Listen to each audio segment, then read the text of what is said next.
Hey friends, welcome back to the channel. आज हम the ऑस्विच एस्केप इस फिल्म के बारे में बात करने वाले हैं, जो कि 2021 में रिलीज हुई थी और IMDb पर इस फिल्म की रेटिंग है 6.5। ये एक पोलिश फिल्म है, मतलब पोलैंड देश की फिल्म है। तो देखते हैं फिल्म की कहानी क्या है। फिल्म के शुरुआत में ही एक जर्मन कंसंट्रेशन कैंप को दिखाया जाता है। इस तरह के कंसंट्रेशन कैंप्स नाजी जर्मनी ने कई जगहों पर कई सारे देशों में बनाए थे, जहां पर ज्यूइश लोगों को रखा जाता था और उन लोगों पे अमानवीय अत्याचार किया जाता था और फाइनली लाखों की संख्या में इन ज्यूइश लोगों को मार दिया जाता था। इन कैंप्स को हिंदी में यातना शिविर भी कहा जाता है। कई सारे कैंपों में सबसे ज्यादा कुख्यात था ऑस्विच कंसंट्रेशन कैंप। ये फिल्म यही घटी एक घटना के बारे में है। साल है 1944 का और जगह है ऑस्विच कैंप, पोलैंड। तो पहले ही सीन में दिखाया जाता है कि एक कैदी को मारकर कैंप के गेट के ऊपर लटका दिया है, क्योंकि ये कैदी यहाँ से भागने की कोशिश कर रहा था।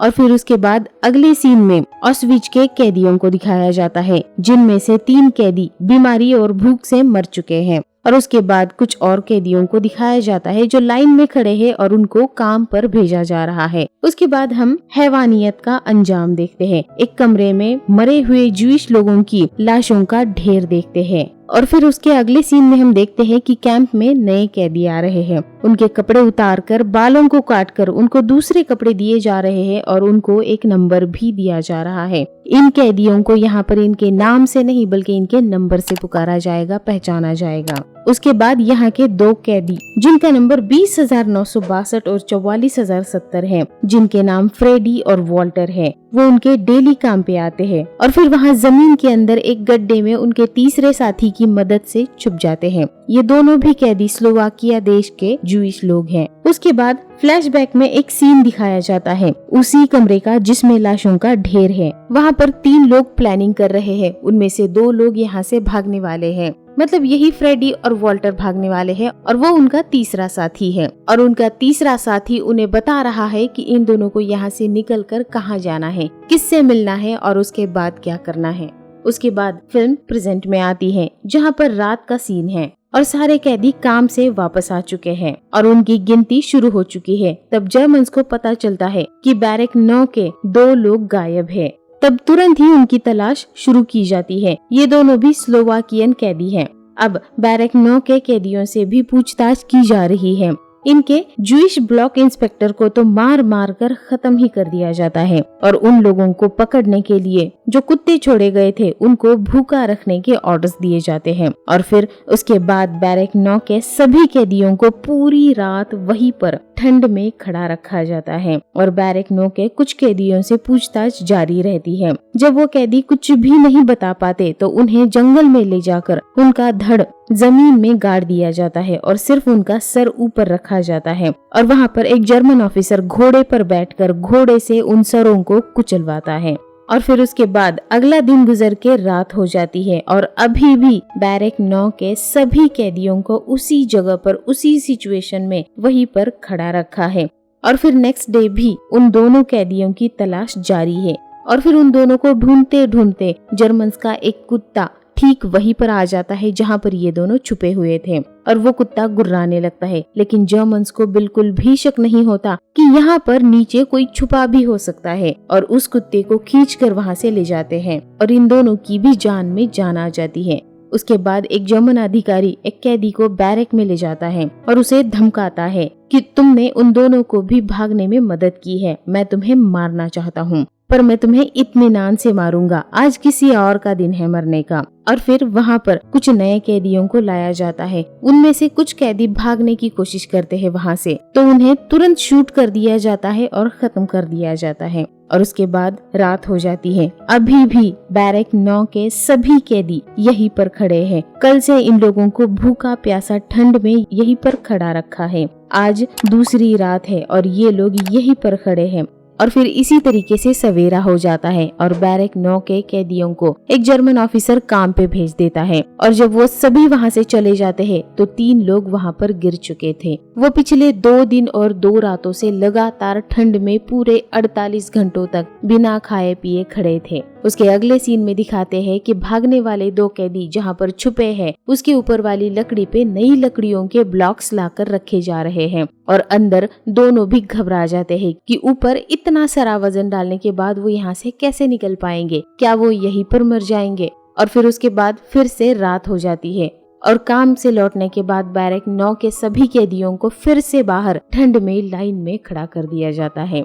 आज तीसरी रात है और ये दोनों अपनी छुपी हुई जगह से निकलकर वहाँ से भागने का डिसीजन लेते हैं और वहाँ की लकड़ी को हटाने की कोशिश करने लगते हैं, लेकिन उसके ऊपर इतना वजन है कि इन दोनों से वो लकड़ी हिल भी नहीं पा रही थी। इधर बैरक 9 के कैदियों पे एक जर्मन ऑफिसर अपना गुस्सा उतार रहा है और उनमें से एक को वो बैरक के पीछे ले जाता है और उसके ऊपर गन तान देता है और उसे जलील करने लगता है। वो कैदी उस ऑफिसर को मारने के इरादे से उसके ऊपर झपट पड़ता है, लेकिन तभी जर्मन ऑफिसर गोली चलाता है और वो कैदी वहीं पर मर जाता है और फिर उसके बाद बाकी के कैदियों को बैरक में भेजा जाता है। इधर ये दोनों बाहर निकलने के लिए अपनी पूरी जान पूरा जोर लगा रहे हैं और बहुत देर कोशिश करने के बाद फाइनली ये दोनों बाहर निकलने में कामयाब हो जाते हैं और अंधेरे में ठंड और कीचड़ में घिसटते हुए कैंप के फेंस की तरफ जाने लगते हैं और फेंस तक पहुंचकर तारों के नीचे से फेंस के बाहर निकल जाते हैं। उसके बाद वो दोनों अंधेरे में जितना हो सके उतना दूर निकल जाते हैं और जैसे ही दिन निकल आता है झाड़ियों में छुप जाते हैं ताकि उन्हें कोई भी देख ना सके।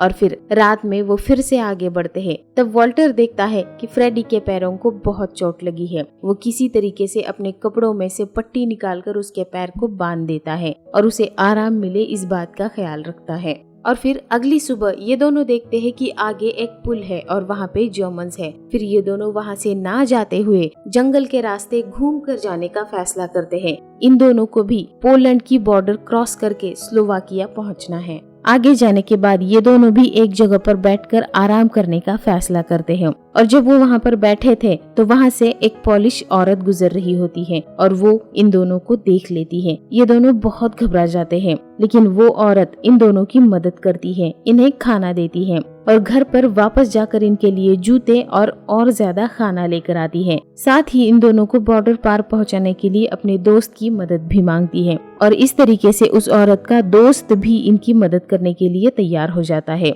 और फिर रात होते ही ये दोनों बॉर्डर की तरफ निकल पड़ते हैं और सवेरा होते होते ये बॉर्डर तक पहुंच जाते हैं। लेकिन फ्रेडी बहुत थक चुका है, वो चल भी नहीं पा रहा है और वो गिर जाता है, लेकिन फिर भी वो पूरी हिम्मत जुटा के आगे बढ़ने लगता है और अब सिर्फ ये दोनों ही यहाँ से आगे जाएंगे। वो आदमी यहाँ से वापस जा चुका है। इसी तरह से चलते हुए वो दोनों और आगे जाते हैं और अब वॉल्टर भी थक चुका है, लेकिन ये दोनों भी एक घर तक पहुंच चुके हैं। लेकिन अब फ्रेडी के अंदर एक कदम भी आगे बढ़ने की हिम्मत नहीं है और वो फिर से गिर जाता है और बेहोश हो जाता है। फिर जब फ्रेडी को होश आता है तो वो खुद को एक घर में एक बिस्तर में पाता है, क्योंकि फिर से किसी ने इनकी मदद की थी और अब ये पोलैंड में नहीं बल्कि स्लोवाकिया में है। इन्होंने सक्सेसफुली बॉर्डर पार कर लिया था और अब इनकी मंजिल दूर नहीं थी। फिर वहाँ खाना खाने के बाद ये दोनों भी वहाँ से रवाना हो जाते हैं और स्लोवाकिया के हायर अथॉरिटी से मिलकर उन्हें ऑस्विच कैंप की सच्चाई के बारे में बताना चाहते हैं, लेकिन उनसे वो नहीं मिल पाते, लेकिन उनके असिस्टेंट से वो मिल पाते हैं। ऑस्विच कैंप में इन दोनों ने 2 साल गुजारे थे। वहाँ लाखों लोगों को मरता हुआ इन्होंने देखा था, कैदियों के साथ जानवरों सा बर्ताव देखा था और इन्होंने खुद भी सहा था। ये सब कुछ वो उन्हें बताते हैं और इस तरह के कंसंट्रेशन कैंप्स के खिलाफ एक्शन लेने की विनती करते हैं, क्योंकि वहाँ अभी भी लाखों की संख्या में ऐसे लोग हैं जिनके ऊपर ये सभी अत्याचार हो रहा है। फिर दूसरे दिन फ्रेडी और वॉल्टर हायर अथॉरिटी से मिलने में भी कामयाब हो जाते हैं और उनको भी सारे हालात बताते हैं और उसके बाद स्लोवाकियन गवर्नमेंट कंसंट्रेशन कैंप के खिलाफ एक्शन लेने की कोशिश करती है, लेकिन वो कुछ खास नहीं कर पाते और फाइनली 1945 में वॉर जब खत्म हो जाता है तब इन कैंप्स के कैदियों को आजादी मिलती है, लेकिन तब तक 25 लाख जीविश लोगों को ऑस्विच कैंप में मार दिया जा चुका था और इस तरीके के सभी कैंपों में मिलाकर टोटल 60 लाख जूइश लोगों को खत्म कर दिया गया था। तो इस फिल्म में दिखाई गई ये सिर्फ एक हैवानियत की झलक थी और ये फिल्म यहीं पर खत्म हो जाती है। तो आपको इस फिल्म की कहानी कैसी लगी मुझे कमेंट करके जरूर बताइए। वीडियो को लाइक करिए, चैनल को सब्सक्राइब करिए और अपने दोस्तों के साथ शेयर भी करिए। And finally thanks for watching. Bye bye.